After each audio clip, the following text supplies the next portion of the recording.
ఆంధ్రప్రదేశ్, తెలంగాణ జనసేన కార్యకర్తలకు మరియు పవన్ కళ్యాణ్ గారి యొక్క అభిమానులకు నమస్కారాలండి.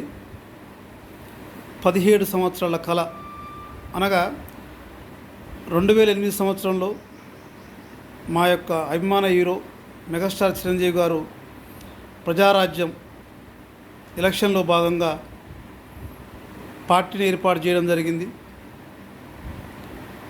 మరి అప్పటి నుండి మొదలుకొని ఇప్పటి వరకు దాదాపుగా 16-17 సంవత్సరాలు అఫీషియల్గా మరియు అనఫీషియల్గా పవన్ కళ్యాణ్ గారు రాజకీయ ప్రస్థానంలో జరిగిన కొన్ని సంఘటనలు తెలియపరుస్తానండి. మేము యాక్చువల్గా 2004 సంవత్సరం నుంచి నాకు ఈ రాజకీయాల మీద కొద్దిగా అవగాహన ఉన్నది. అప్పటికి నాది డిగ్రీ అయిపోయింది. 2004 సంవత్సరంలో నేను వైఎస్ రాజశేఖర రెడ్డి గారి యొక్క రాజకీయ అభిమాని. నా మొట్టమొదటి MLA election vote YS Rajasekhara Reddy గారికి వేయడం జరిగింది. తరువాత 2008లో మా యొక్క అభిమాన హీరో మెగాస్టార్ చిరంజీవి గారు పార్టీని ఏర్పాటు చేయడం జరిగింది. అదే ప్రజారాజ్యం. అప్పుడు సూర్యాపేటలో ఆ ప్రజారాజ్యం ఎలక్షన్లో భాగంగా సూర్యాపేట టికెటు ధనుంజయ గౌడ్ అన్న గారికి ఇవ్వడం జరిగింది. ఆ రెండవ ఎమ్మెల్యే ఓటు మా యొక్క హీరో, మా యొక్క ఎమ్మెల్యే క్యాండిడేట్ అయినటువంటి మా యొక్క హీరో తరపున మా ఎమ్మెల్యే క్యాండిడేట్ అయినటువంటి ధనుంజయ అన్న గారికి ఓటు వేయడం జరిగింది. అలా కొంతకాలం ప్రజారాజ్యం పార్టీ మినిమం మన ఏపీలో, ఉమ్మడి ఏపీలో ఆదరణ పొందింది. కానీ అనుకోకుండా ప్రజారాజ్యాన్ని కాంగ్రెస్లో విలీనం చేయడం జరిగింది. ఇక అప్పటి నుండి ఏం చేయలేని ఒక వ్యవస్థ, అంటే ఒక టైం పరిస్థితి. అప్పుడు పవన్ కళ్యాణ్ గారు 2014లో ఏప్రిల్ 13 అనుకుంటా అప్పుడు ఈ యొక్క జనసేన పార్టీని ఏర్పాటు చేయడం జరిగింది.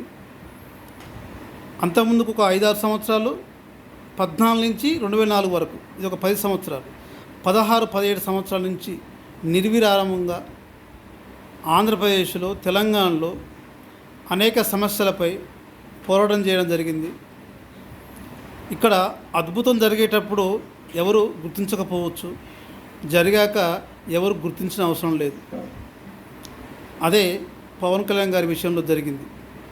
చాలా ఆటుపోటులు ఇంట్లో, బయట, సమాజంలో, తన ఇండస్ట్రీలో, సినిమా ఇండస్ట్రీలో ఇలాగ అనేక విధాలుగా అవమానాలు జరిగినాయి పవన్ కళ్యాణ్ గారికి. పవన్ కళ్యాణ్ గారు ఏది చెప్పినా అందరూ కూడా ఆశ్చర్యపరంగా తీసుకునేవాళ్ళు, నేను ఇది సాధిస్తా అంటే. కానీ గత 5 సంవత్సరాల నుంచి ఎప్పుడైతే 2 చోట్ల ఓడిపోయిండో ఇక అప్పటి నుంచి తనలో పూర్తి నాయకుడు బయటకు రావడం జరిగింది. అందులో భాగంగానే ఓటుని చీల్చకుండా తను అనుకున్న కూటమిని నెగ్గించాడు, నెగ్గించాడు. ఇది పవన్ కళ్యాణ్ గారి యొక్క విజయం. మరి అందులో భాగంగా నేను కూడా గత 3 నెలల నుంచి ఒక పవర్ స్టార్ యొక్క అభిమానిగా,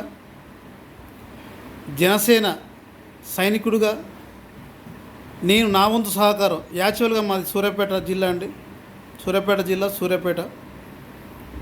ఈసారి ఎలాగైనా సరే అన్నగారికి సేవ చేయాలని అనుకొని స్టేటస్లలో, వాట్సాప్లలో, ఫేస్బుక్లలో, యూట్యూబ్లలో ఒక వాయిస్ ఇస్తూ, నా ఓటు అక్కడ నేను వేయలేను పిఠాపురంలో, కానీ అక్కడ కూటమికి అనగా టీడీపీ, బీజేపీ, పవన్ సార్కి ఓటు వేయాలి అంటే నేను తెలంగాణలో నేనేం చేయాలి, ఆ కూటమికి సంబంధించిన పార్టీకి నేను ఓటు వేయాలి అంటే ఇక్కడ బీజేపీకి ఓటు వేయాలి. అంత అభిమానం పెంచుకొని ఈ 3 నెలలు తెలిసిన స్నేహితులకు నేను పనిచేసే వ్యవస్థ దగ్గర, మా ఊర్లో, సూర్యాపేటలో, ఇలా అనేక చోట్ల బీజేపీ గురించి కానీ జనసేన గురించి కానీ చెప్పడం జరిగింది. ఇది అభిమానం. మరి ఇక్కడ పవన్ కళ్యాణ్ గారు ఒక కేంద్రంలో కూడా కీలకమైపోయాడు. That is Pawan Kalyan sir. అందుకని ఇప్పటికైనా తనను విమర్శించిన వాళ్ళు ఎవరైనా సరే, శాస్త్ర శత్రువులు ఉండరండి రాజకీయంలో. అందరూ పార్టీలు మారుతారు, అందరూ విభిన్న పార్టీ విధానాలు ఉంటాయి, విమర్శించుకుంటారు. అవి తారాస్థాయికి వెళ్తాయి, మళ్ళీ డౌన్ అవుతారు, మళ్ళీ కలిసిపోతారు. ఇదే రాజకీయం. అందుకోసం ఇక్కడ ఎవరు కూడా ఏవి అనుకోరు. విమర్శించిన వాళ్ళు మళ్ళీ సార్ దగ్గర మన్నాలు పొందాలి, సార్ని గౌరవించాలని కోరుకుంటూ, ఒక అభిమానిగా, ఒక జనసేన కార్యకర్తగా, జనసేన నాయకుడిగా నేను విన్నవించుకుంటున్నాను. అందులో భాగంగానే పవన్ సార్కి ఇక లైఫ్లో మంచి స్థానం, మంచి స్థాయి ఏర్పడుతుందని, జాతీయ రాజకీయాల్లో కూడా మంచి స్థానం, మంచి గుర్తింపు వస్తుందని మేము ఆశిస్తున్నాము. ఒక పవర్ స్టార్ అభిమానిగా 26 సంవత్సరాలండి. దాదాపుగా మొట్టమొదటి సినిమా అక్కడమ్మ ఇక్కడ అబ్బాయి అయినప్పటికీ 98లో ఒక సినిమా వచ్చిందండి, అదే తొలి ప్రేమ. తొలి ప్రేమ దగ్గర నుంచి నేటి వరకు సార్కి అభిమానిగా ఉంటూ, ఈ తెలంగాణ ఉద్యమంలో మా తెలంగాణ కోసం కూడా ప్రాంతీయతత్వం కూడా ఉంటుంది కాబట్టి 2013 నుంచి 2023 వరకు టీఆర్ఎస్ ప్రభుత్వానికి సపోర్ట్ చేయడం జరిగింది. నేను సూర్యాపేటలో ఒక 3 సార్లు టీఆర్ఎస్ ప్రభుత్వాన్ని ఎన్నుకోవడం జరిగింది. దాంట్లో మేము కూడా భాగస్వామ్యం అయినందుకు మేము గొప్పగా భావిస్తున్నాం. ఇక మా హీరోకి కూడా మేము సేవ చేయాలి కాబట్టి 2024లో పవన్ సార్కి నేను నా వంతు ప్రచారంగా ఎంతో అంత ఒక వృతాభక్తిగా ప్రచారం చేయడం జరిగింది. ఇది అందరి విజయం. ఇక చాలామంది మా యొక్క స్నేహితులు కానీ, బంధువులు కానీ, మిత్రులు కానీ, శ్రేయోభిలాషులు కానీ నేను 3 నెలల నుంచి స్టేటస్ పెడుతుంటే వాళ్ళు షాక్.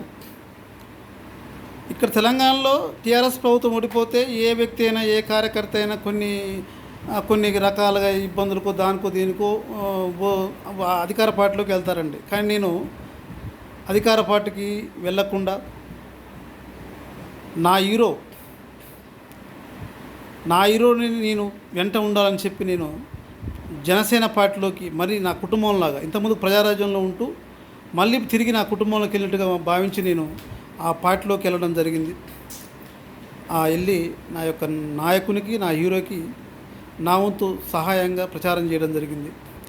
ఇప్పుడు చాలామంది నన్ను సూర్యాపేట పవన్ కళ్యాణ్ అండి, మేము ఉండే ఆర్కే గార్డెన్ పవన్ కళ్యాణ్ అండి అని అంటుంటారు. అది వినే వాళ్ళకు కొంచెం ఏదో రకంగా ఉండొచ్చు, కానీ నేను గర్వంగా ఫీల్ అవుతుంటా. ఒక ఇజ్జాలు లైఫ్లో పోయిదన్నమాట అభిమానం అంటే. ఒక గట్లుంటుంది పవన్ కళ్యాణ్ అంటే. నచ్చితే సచ్చే వరకు వదలం. Okay, anybody. థ్యాంక్ యూ అండి. రైట్.